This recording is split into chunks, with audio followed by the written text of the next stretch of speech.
جنایت‌های جمهوری اسلامی 45 ساله روز به روز، لحظه به لحظه در رگ و پوست اون کشور در جریانه. زندان‌های جمهوری اسلامی در خیابان‌ها مردم رو کشتن، در زندان‌ها زیر شکنجه، همه سپیده‌ها، مهساها، اسماعیل‌ها، همه جوانان، زنان، پیر، جوان، همه از این شرایط، از این جنایت به تنگ اومدن و واضحه که مردم جمهوری اسلامی رو نمیخوان.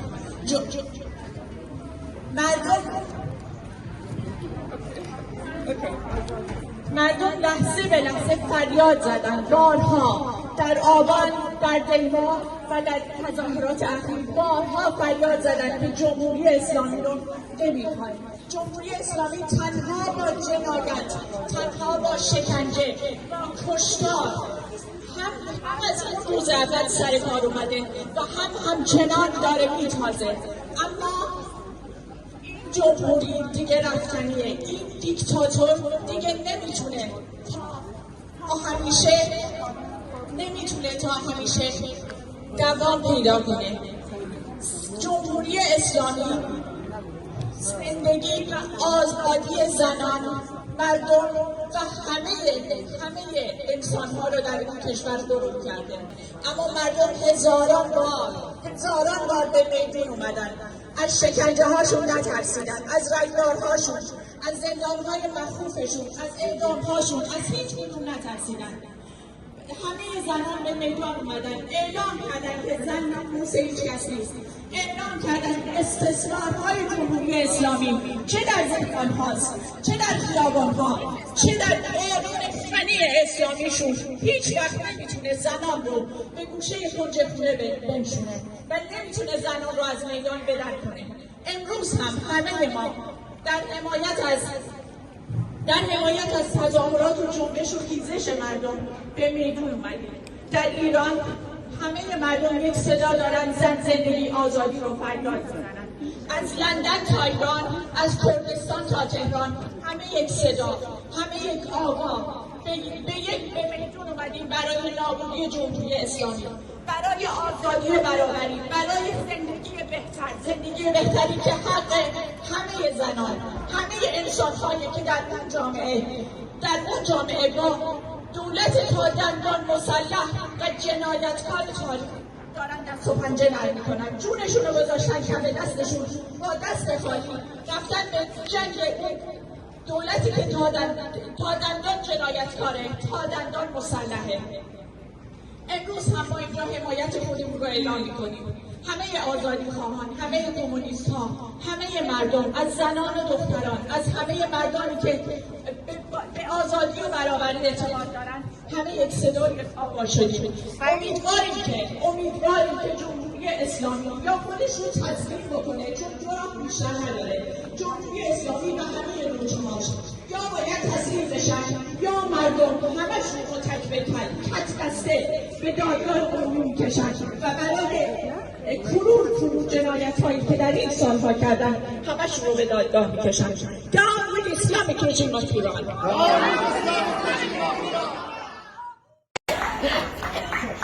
حضار محترم، همتون خوش اومدید. من اینجا فقط چند دقیقه وقتتون رو میگیرم، بعدش دوباره خیلی کم.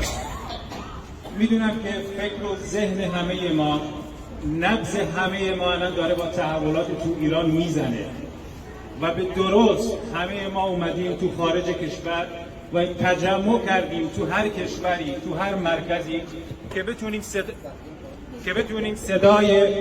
صدای حق طلبی زنان ایران، صدای این جنبش که برای برابری و آزادی به میدون اومده رو هرچه وسیع‌تر بکنیم و به گوش جهانیان برسونیم. دوستان عزیز، اون چیزی که تو ایران امروز تغییر کرده مسئله زنه. توقعی که امروز زنان ایران از خودشون دارن تو خیابون‌های ایران، از کردستان تا تهران، از شمال تا جنوب، از شرق تا غرب ایران به صدا در اومده. امروز روزیه که زنان ایران پیشتاز مبارزات اجتماعی شدند. امروز به صورت دو فاکتور توی ایران لغو شده حجاب اجباری. امروز به صورت دو فاکتو قوانین ضد زن، قوانین آپارتاید جنسی و تبعیض جنسیتی تو ایران لغو شده. امروز توی هر کوی و برزن، توی هر کارخونه، توی هر دانشگاه و مراکز تحصیلی پرچم آزادی و برابری زن و مرد به اهتزاز در اومده. امروز دیگه زنان ایران قبول نمی‌کنن از هیچ بالاسری. امروز دیگه زنان ایران قبول نمی‌کنن قوانین اسلامی رو. این جنبش به سکوت کشیده نمیشه. این جنبش صدای خودش رو به جهانیان اعلام کرده. وظیفه ما تو خارج کشور چیه؟ جنبشی که تو ایران به راه افتاده همبسته و حامی جنبشیه که چند سال پیش توی امریکا تو قتل جورج فلوید به راه افتاد.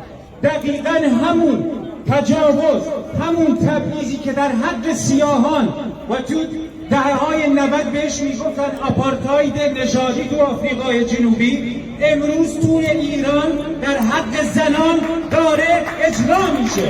و زنان ایران، مردان و زنان آزادی خواه تو ایران علیه این قانون به میدون اومدن. علیه این قانون یعنی اره کردن یکی از ستونهای اصلی جمهوری اسلامی که از 8 مارس 57 اومدن میدون و خواستن زنان رو سرکوب کنن. همون موقع زنان ایران بهشون گفتن ما انقلاب نکردیم که به عقب برگردیم. همون موقع گفتن که حق زن جهان شمول شرقی و غربی نمیشناسه. این جنبش ادامه همون 8 مارسه که امروز به فعل اومده خیابون‌های ایران رو به تصویر خودش در آورده. کار ما اینه که اجازه ندیم هیچ کدوم از عوامل جمهوری اسلامی پا دراز کنن و بیان تو خارج کشور حضور پیدا کنن. کار ما اینه که سازمان ملل، ما به سازمان ملل هیچ توهمی نداریم دوستان. اینایی که توی این مجمع نشستن نماینده مخربترین، فاسدترین دولت‌های عالمن. یادتون نره جنگی که اینا تحمیل کردن به خاورمیانه 30 سال دارن خاورمیانه رو میکوبن با میلیتاریسم و با جنگ طلبیشون.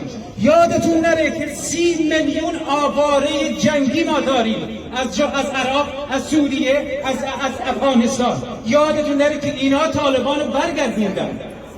در نتیجه رئیسی تنها یکی از شرکت کنندگان در این سازمانه و مبارکشون باد برای خودشون. صف ما از صف اینا جداست. صف ما با مردم متمدن اروپا، با جامعه غربی، با افکار عمومی تو اروپا میزنه. ما این جنبش رو باید تقویت کنیم. فردا روز برای سرنگونی جمهوری اسلامی تو ایران بهش نیاز داریم. ما به مردم اروپا نیاز داریم. به حمایت اتحادیه‌های کارگری نیاز داریم. ما باید بتونیم از هر طریق ممکن حمایت مردم متمدن اروپا رو در دفاع از اون جنبش که تو ایران به راه افتاده داشته باشیم. پیروز باشیم. Aman, now we are in the city of London. There is a protest against the Islamic regime of Iran. Now Iran is rising up apparently, but it happened also in the past. What's the difference now? The difference now is mainly because of the issues which have occurred. The Islamic Republic official security teams who were looking after the dress codes, they actually arrested or apprehended a 22-year-old girl effectively, and she died in their hands. The protest was against the forceful dress code that the Islamic Republic wants to put. This is a pillar of the Islamic regime, of the subjugation and effectively discrimination of women. The protest had taken place across a large number of cities in all over Iran, and it's all calling for one thing, and that is the equality and the rights of women and the proper recognition of the rights of people in Iran. This is in the background of all of the economic problems and the political disability, political situation which is taking place in Iran. Is wider scale, is larger scale. The Islamic Republic has actually just done one thing, and that is, as normal, they try to suppress it. So far, a dozen people have at least been killed and hundreds have been injured. They have gone on a rampage of arresting people, but the protest is growing and growing and growing. This is very different because it's calling for equality rights of women, and it is not just one sector, one section of society or one industry, but it's across the whole of Iran. This is happening also in a time when the social context is much worse than before, probably because after the pandemic, the crisis is getting worse also about the economy in Iran, or not? It's partially that, but what has happened with the issue of the COVID is just made it much more intense. The situation in Iran, the inability of the whole system in Iran to be able to provide for the citizens has become quite apparent. In addition to that, what we are seeing over the past few years in Iran is a complete disenchantment with any expectation of any section of the ruling classes and the ruling state to be able to provide the actual means that people are looking for. What we are seeing in Iran is something different. In many societies, you see people are protesting against the hardship that they're actually going through. But what we're seeing in Iran is a slightly different from this point of view, and that is that there is absolutely nothing whatsoever of any kind of illusions with regard to any part of the ruling body to be able to change the scenario. So the main issue or the difference what you see in Iran is with that of Lebanon, Chile and many other countries across the world who are actually facing the economic hardship, is that there is total disillusionment with any faction of the state, and therefore the whole scenario has changed for a downfall of the Islamic Republic. And this is what the Islamic Republic authorities have publicly admitted as well, that they know and they recognize that it is an end. It's just at the moment what we are seeing is a massive polarization as to the alternative rather than whether the Islamic Republic can stay or not. And what's the alternative? The alternative at the moment, there are two.